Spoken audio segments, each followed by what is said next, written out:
बिस्मिल्लाहिर्रहमानिर्रहीम। अस्सलाम वालेकुम दोस्तों, आज जुम्मतुल मुबारक है और जुम्मे के दिन सूरतुल कहफ की तिलावत करना मसनून है। आज हम सीखेंगे सूरतुल कहफ की वजह तस्मिया क्या है, इसका ज़माने नज़ूल क्या है और इसमें कौन से मज़ामीन बयान किए गए हैं। सूरतुल कहफ मक्की सूरत है जो कि 590 में नाजिल हुई थी। मुसहफ की तरतीब में इसका नंबर 18 है। ये 15वें पार के निस्फ से का आगाज होता है। इसमें कुल 12 रुकू और 110 आयात हैं। सूरतुल कहफ का नाम जो है ये इस सूरत के पहले रुकू की आयत नंबर 9 में है, जिसमें आया है इस अवल फित्यो इलल कहफी, इससे लिया गया है। इस नाम का मतलब ये वो सूरत है जिसमें लफ्ज कहफ आया है। एक दिलचस्प नुक्ता ये नोट कर लें कि कुरान मजीद में गार के लिए दो लफ्ज आते हैं। एक लफ्ज कहफ आता है और एक लफ्ज गार आता है। जो कहफ है इसका मतलब होता है पहाड़ के अंदर वसी गार। ये लफ्ज कुरान मजीद में 6 बार इस्तेमाल हुआ है और 6 की 6 मरतबा ये लफ्ज सिर्फ और सिर्फ सूरतुल कहफ के अंदर ही आया है। पहली बार आयत नंबर 9 में, फिर आयत नंबर 10 में, फिर आयत नंबर 11 में, फिर आयत नंबर 16 में, आयत नंबर 17 में और फिर सबसे आखिर में आयत नंबर 25 में इसका जिक्र हुआ है। दिलचस्प नुकता यह भी है कि इस 6 में से 4 मरतबा ये लफ्ज अल कहफ यानी अलिफ लाम के साथ आया है, जबकि 2 दफा ये मुरकब इजाफी के तौर पे कहफिहिम मुरकब इजाफी के तौर पर आया है। जबकि दूसरा लफ्ज जो गार इस्तेमाल हुआ है कुरान मजीद में, गार कहते हैं तंग गार को। ये एक लफ्ज सिर्फ और सिर्फ कुरान मजीद में एक ही बार इस्तेमाल हुआ है, जो कि सूरह तौबा में आया है। और ये हिजरत मदीना के वक्त जब हजूर अकरम सल्लल्लाहु अलैहि वसल्लम और हज़रत अबू बकर सिद्दीक गार सोर में क़याम पजीर थे, तो उस वक्त जो हजूर अकरम सल्लल्लाहु अलैहि वसल्लम ने हजरत अबू बकर सिद्दीक को फरमाया था, उस कॉन्टेक्स्ट में ये लफ्ज इस्तेमाल हुआ सूरह तौबा के अंदर। इसका ज़माने नज़ूल जो है, अगर हम सूरतुल कहफ के मज़ामीन पे गौर करते हैं तो ये हमें अंदाज़ा होता है कि मक्का के तीसरे दौर के आगाज़ में ये सूरत नाजिल हुई।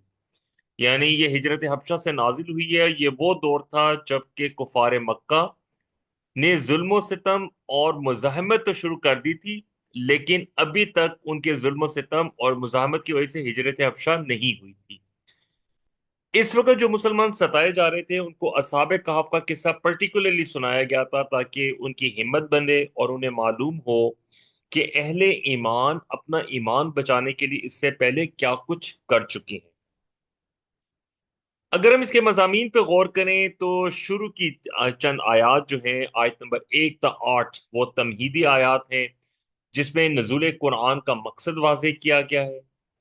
उसके बाद आयत नंबर 9 से लेके आयत नंबर 26 तक असहाबे कहफ का किस्सा बयान किया गया है, जो दूसरी जिंदगी के लिए एक वाकयाती मिसाल भी है और जिसमें राह खुदा में हिजरत के ताल्लुक से रहनुमाई का सामान भी किया गया है। इसके बाद आयत नंबर 27 से लेकर 31 तक में अहले ईमान की कदर अफजाई की गई है और उन लोगों को जो दुनिया परस्ती में मगन हैं उनके हाल पर छोड़ देने की हिदायत की गई। आयत नंबर 32 से 44 तक में दो अशखास का किस्सा बयान किया गया है, जिनमें से एक दुनिया की कामयाबी ही को असल कामयाबी समझता था और दूसरा शख्स यकीन रखता था कि आखिरत की कामयाबी ही असल कामयाबी है। फिर दुनिया की कामयाबी को असल कामयाबी समझने वाले को किस तरह कफे अफसोस मनना पड़ा, उसका जिक्र किया गया है। इसको अमूमी तौर पर दो बाग वालों का किस्सा भी कहा जाता है।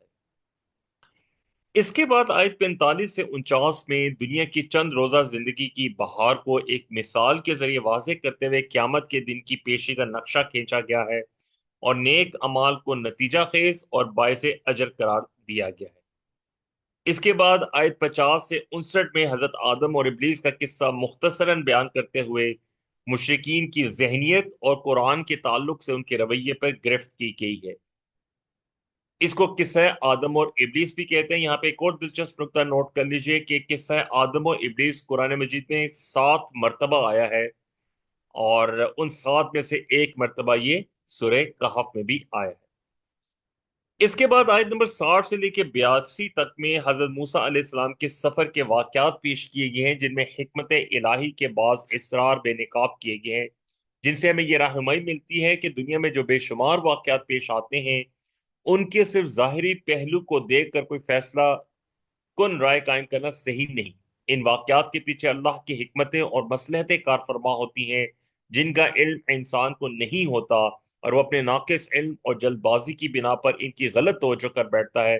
واقعات کا یہ پہلو کہ اس میں کیسے کیسے اسرار پوشیدہ ہوتے ہیں آخرت کے تعلق سے بڑا اہم ہے۔ اس قصے کو قصہ موسیٰ و خضر بھی کہا جاتا ہے۔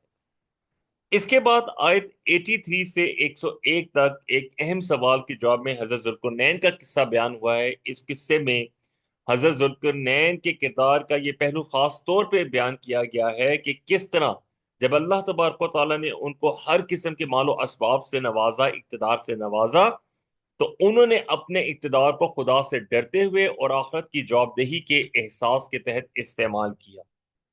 اور پھر سورت کے آخر یعنی آیت 102 سے 110 میں جو کہ خاتمہ کی آیات ہیں، اس میں شرک اور انکار آخرت پر تنبیہ کی گئی ہے۔ الحمدللہ، ہم نے آج سورۃ الکہف کی وجہ تسمیہ، زمان نزول اور اس کے مضامین پڑھے ہیں۔ آپ سے درخواست ہے کہ سورۃ الکہف کا ضرور تلاوت کیجیے۔ اللہ سے دعا ہے کہ اللہ ہمیں قرآن پڑھنے، سمجھنے، غور کرنے، عمل کرنے، پھیلانے اور یاد کرنے کی توفیق دے۔